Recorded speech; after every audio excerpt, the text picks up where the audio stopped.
രണ്ട് reporting managers ഉള്ള ആൾക്കാരാണോ നിങ്ങൾ? അല്ല, എനിക്കുണ്ട് രണ്ട് റിപ്പോർട്ടിംഗ് മാനേജേഴ്സ്. ഒരാൾ ഫങ്ഷൻ മാനേജറാണ്, മറ്റേത് എന്ത് മാനേജറാണെന്ന് എനിക്കറിയില്ല. ബട്ട് രണ്ട് മാനേജേഴ്സ് ഉണ്ട്. ഓക്കെ.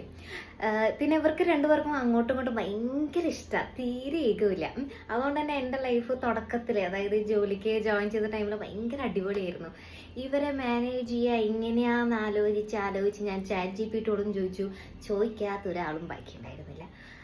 പിന്നെ അവസാനം ഞാൻ എൻ്റെ ബുദ്ധി തന്നെ പ്രയോഗിച്ചു. ഈ തുടക്ക കാലഘട്ടത്തിൽ കുറച്ച് കരഞ്ഞു വീഴ്ച എന്നൊക്കെ കുറച്ച് ഞാൻ ഇരിക്കേണ്ടി വന്നെങ്കിലും പിന്നെ ശരിയായി.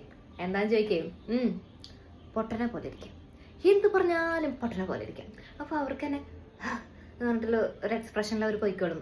എന്ത് ഇത് എന്ന് പറഞ്ഞിട്ട് ഒരു ഇറിറ്റേറ്റഡ് ആയിട്ട് അവർ പൊക്കോളും. പക്ഷെ അധികം പൊട്ടനെ പോലെ ഇരിക്കരുത്. അപ്പം നമ്മളെ അവർ റീപ്ലേസ് ചെയ്തിട്ട് പിന്നെ നമ്മൾ വീട്ടിൽ പോയിട്ട് പൊട്ടനെ പോലെ ഇരിക്കേണ്ടി വരും. അപ്പം അത്ര പൊട്ടൻ വേണ്ട. നമ്മൾ ഇടയ്ക്ക് ഇങ്ങനെ ഒരു ഞെട്ടിക്കണ രീതിയിൽ, ഇമ്പ്രസ് ചെയ്യണ രീതിയിൽ ഓരോന്ന് കാണിച്ചിട്ട് പിന്നെ പൊട്ടനെ പോലെ ഇരുന്ന് വർക്ക് ചെയ്യുക.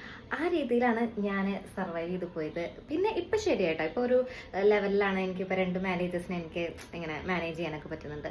നിങ്ങൾ എങ്ങനെയാണ് ചെയ്യുന്നത്? എല്ലാവരും കമൻറ്റ് ബോക്സിൽ പറയും. കാരണം നമ്മളെപ്പോലെ പല ആൾക്കാരുണ്ട്, അവർക്കും സർവൈവ് ചെയ്യണം.